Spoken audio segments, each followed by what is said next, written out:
আসসালামু আলাইকুম। স্বাগতম জানাচ্ছি বিবিসি নিউজ আন্তর্জাতিক সংবাদে। শুরুতেই সংবাদ শিরোনাম, এরপর বিস্তারিত। প্রেসিডেন্ট ট্রাম্পের নজিরবিহীন আয় নিয়ে সমালোচনার ঝড়। লেবানন, সিরিয়া ও গাজায় সেনা রেখে দেবে ইসরায়েল। যুক্তরাষ্ট্র ইরান আলোচনার প্রভাব তেলের দামে। বেঙ্গালুরুতে ধসে পড়া শিলাখণ্ডের আঘাতে নিহত 7।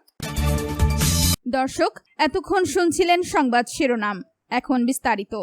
আপনি যদি ইসরায়েলের ধ্বংস চান এবং মুসলিমদের পাশে থাকেন, তাহলে ভিডিওতে লাইক করে চ্যানেলটি অবশ্যই সাবস্ক্রাইব করে দিবেন এবং আপনার মূল্যবান মতামত অবশ্যই কমেন্টে লিখে জানিয়ে দিবেন।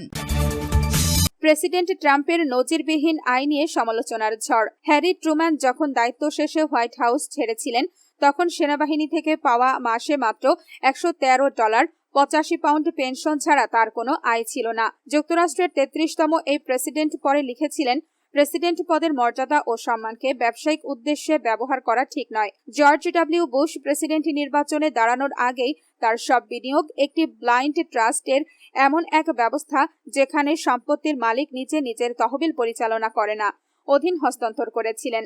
কার্যালয়ে নিজের শেষ সপ্তাহে বুশ বলেছিলেন, 2008 সালের অর্থনৈতিক মন্দা তার নিজের সম্পদের ওপর কি ধরনের প্রভাব ফেলেছিল সেই বিষয়ে তার কোনো ধারণাই ছিল না। কিন্তু এর বিপরীত চিত্র দেখা গেছে বর্তমান মার্কিন প্রেসিডেন্ট ডোনাল্ড ট্রাম্পের ক্ষেত্রে।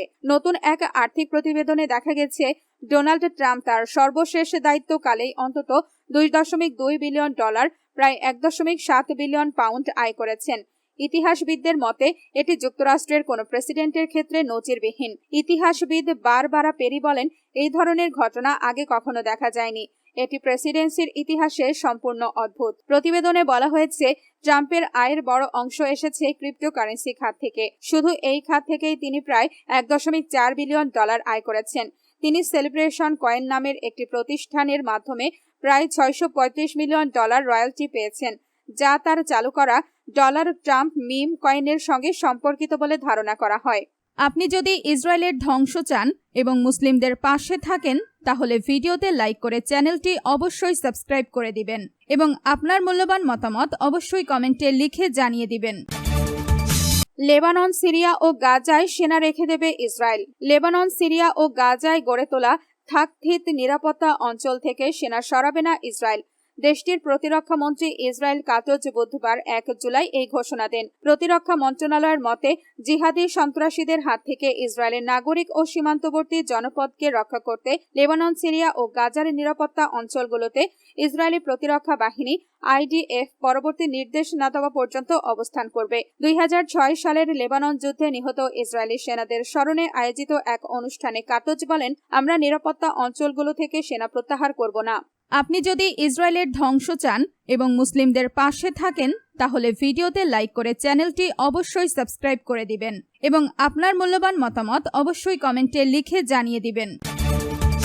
যুক্তরাষ্ট্র ইরান আলোচনার প্রভাব তেলের দামে। হরমুজ প্রণালী ইস্যুতে ইরান ও যুক্তরাষ্ট্রের মধ্যে পরোক্ষ আলোচনায় অগ্রগতি হয়েছে। কাতারের এই ঘোষণার পর টানা তৃতীয় দিনের মতো কমেছে তেলের দাম। বৃহস্পতিবার 2 জুলাই আন্তর্জাতিক বাজারে তেলের দাম প্রায় 1% কমেছে। খবর জিও নিউজের। বিশ্ববাজারে ব্রেন্ট ক্রুড তেলের দাম 77 সেন্ট, 1.1% কমে ব্যারেল প্রতি $70.80 নেমে আসে। একই সময়ে যুক্তরাষ্ট্রের ওয়েস্ট টেক্সাস ইন্টারমিডিয়েট WTI তেলের দাম 84 সেন্ট, 1.2% কমে $67.74 দাঁড়ায়।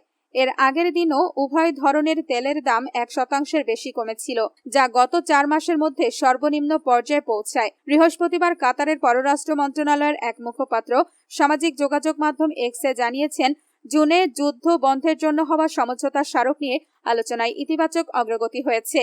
আপনি যদি ইসরায়েলের ধ্বংস চান এবং মুসলিমদের পাশে থাকেন, তাহলে ভিডিওতে লাইক করে চ্যানেলটি অবশ্যই সাবস্ক্রাইব করে দিবেন এবং আপনার মূল্যবান মতামত অবশ্যই কমেন্টে লিখে জানিয়ে দিবেন।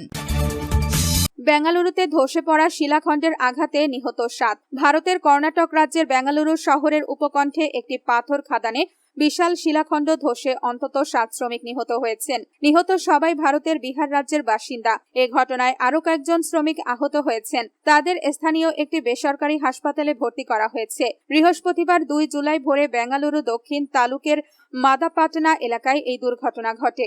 পুলিশ জানায়, প্রতিদিনের মতো বৃহস্পতিবার ভোরেও শ্রমিকরা পাথর উত্তোলনের কাজ করছিলেন। এ সময় হঠাৎ করে প্রায় 40 ফুট ওপর থেকে একটি বিশাল শিলাখণ্ড ভেঙে নিচে পড়ে। মুহূর্তের মধ্যেই সেখানে কর্মরত কয়েকজন শ্রমিক শিলাখণ্ডের নিচে চাপা পড়েন। ঘটনাস্থলেই 7 জনের মৃত্যু হয়। দুর্ঘটনার পরপরই এলাকা জুড়ে আতঙ্ক ছড়িয়ে পড়ে। খবর পেয়ে পুলিশ, উদ্ধারকারী দল এবং প্রশাসনের কর্মকর্তারা দ্রুত ঘটনাস্থলে পৌঁছে উদ্ধার অভিযান শুরু করেন। ভারী যন্ত্রপাতি দিয়ে ধ্বংসস্তূপ সরিয়ে অন্য কেউ আটকা পড়েছেন কিনা তা খতিয়ে দেখা হয়। নিরাপত্তার স্বার্থে পুরো এলাকাটি ঘিরে ফেলা হয়। ঘটনাস্থলে উপস্থিত এক শ্রমিক জানান, দুর্ঘটনার সময় সেখানে প্রায় 18 শ্রমিক কাজ করছিলেন। হঠাৎ করে ওপর থেকে বিশাল পাথর ভেঙে পড়ে। কেউ কিছু বুঝে ওঠার আগেই কয়েকজন শ্রমিক এর নিচে চাপা পড়েন। অনেকে প্রাণ বাঁচাতে দৌড়ে নিরাপদ স্থানে সরে যান। পুলিশের প্রাথমিক তদন্তে জানা গেছে, নিহত সবাই বিহার রাজ্যের বিভিন্ন জেলার বাসিন্দা। তারা জীবিকার সন্ধানে কর্ণাটকে এসে ওই পাথর খাদানে দৈনিক মজুরির ভিত্তিতে কাজ করতেন। নিহতদের পরিবারের সদস্যদের সঙ্গে যোগাযোগের চেষ্টা চলছে বলে জানিয়েছে পুলিশ। আহত শ্রমিকদের মধ্যে কয়েকজনের অবস্থা গুরুতর বলে জানা গেছে। চিকিৎসকেরা তাদের নিবিড় পর্যবেক্ষণে রেখেছেন। আপনি যদি ইসরায়েলের ধ্বংস চান এবং মুসলিমদের পাশে থাকেন, তাহলে ভিডিওতে লাইক করে চ্যানেলটি অবশ্যই সাবস্ক্রাইব করে দিবেন এবং আপনার মূল্যবান মতামত অবশ্যই কমেন্টে লিখে জানিয়ে দিবেন।